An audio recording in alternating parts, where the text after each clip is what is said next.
Hey, we're live. Good morning, 5 a.m. Mester Scrum Show. I hope you're doing well. I'm having a G-diffy day. I don't know if it's my glasses. It's my glasses. Anyway, hope you're doing well. So, today, I tried to do my good day this morning. It's just a little side story.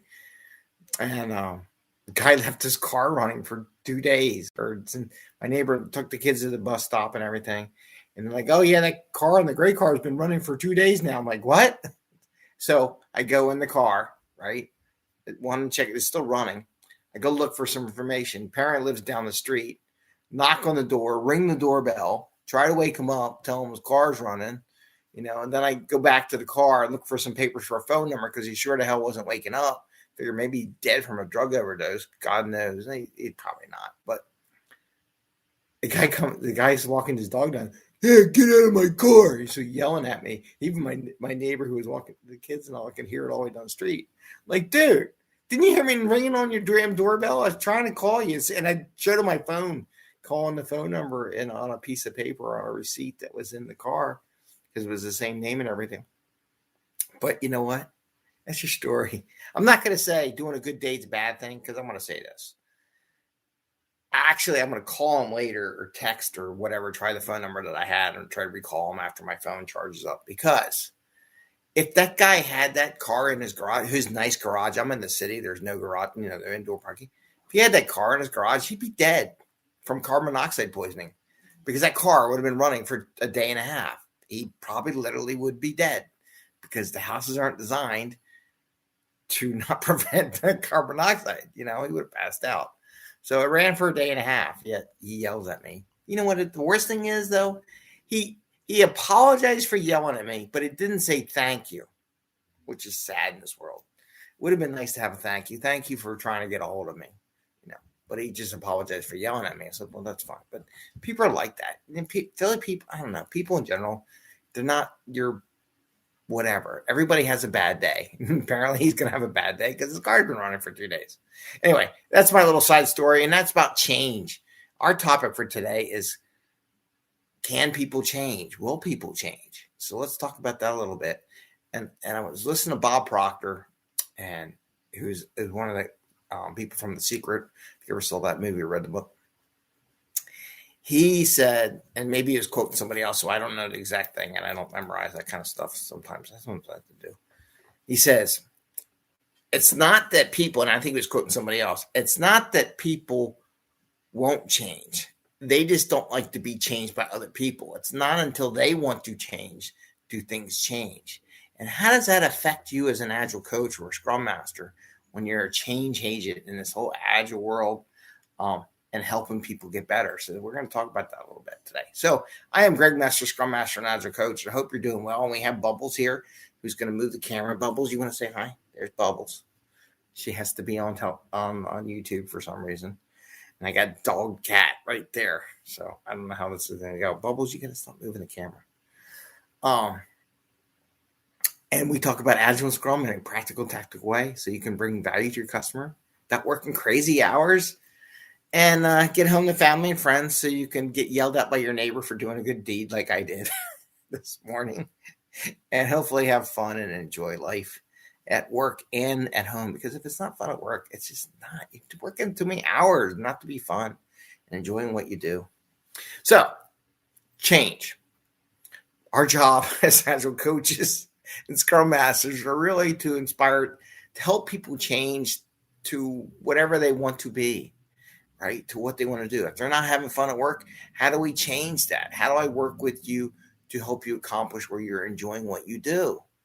Those are the kind of questions. I coach myself. One of my things is when I see all these people working long hours, I go, well, don't you want to take a vacation? Don't you want to take a day off? And I'm experiencing now, and it happens everywhere. And this is not a thing where people take it off right now for the rest of the year.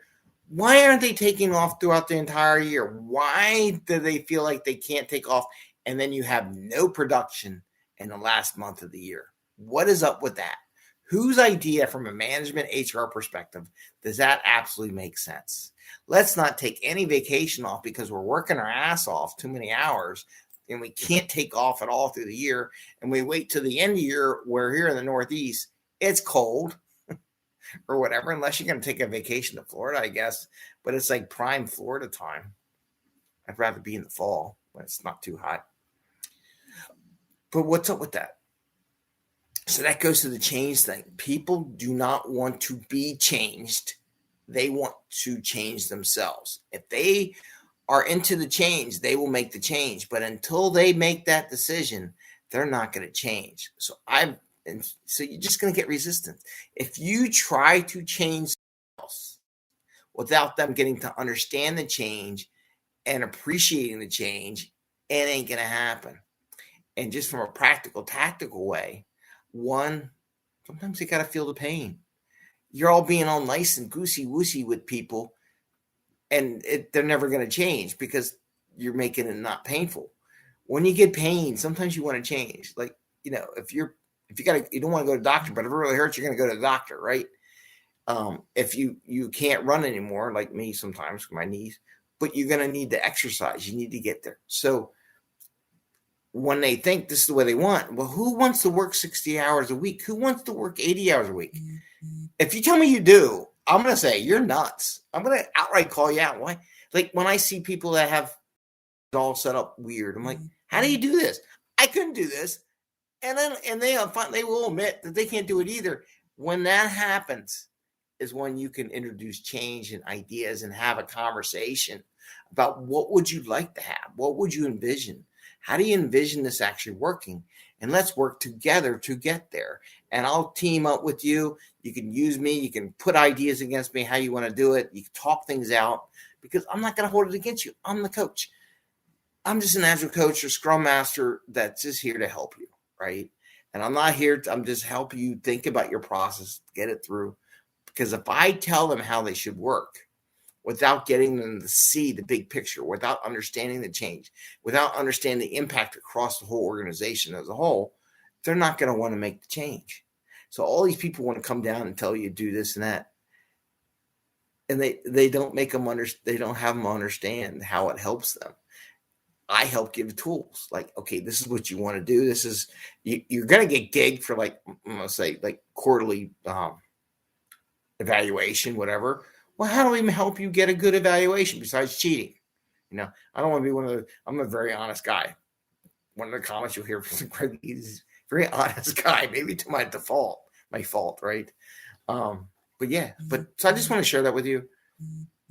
If we as Agile coaches try to force change on people, just like Bob Proctor said, it ain't going to happen. It's going to be not the glorious change you think it's going to be. It might be a little change, but you want them to understand the process of being Agile in thought and how they work and say, does that, sometimes you got to say, that hurt, didn't it? And they're like, yeah, it hurt. Well, can we work on it now and make it better? So sometimes you got to have them admit that it's painful and they don't like it. And until they say they don't like it, they're not going to change it. And you got to get them past that hump, right? I mean, you don't bang, but you need to get them past the hump where they admit to it. Yeah, this is not really working for me and I'm working crazy hours and I need to find a way to do it. Can you help me? It would be nice if they ask. So like the guys could have said, thank you. He didn't. Don't expect thank yous and can you help me please and stuff like that from people you're working with because they're in a stressful environment and it's going to happen that way. I get it. I shut it down though. I said, dude, I rang your doorbell and knocked on it and hit your ring button, which wasn't ringing and everything, and knocked on your door a few times and you never came down. And I'm calling you on the phone right now.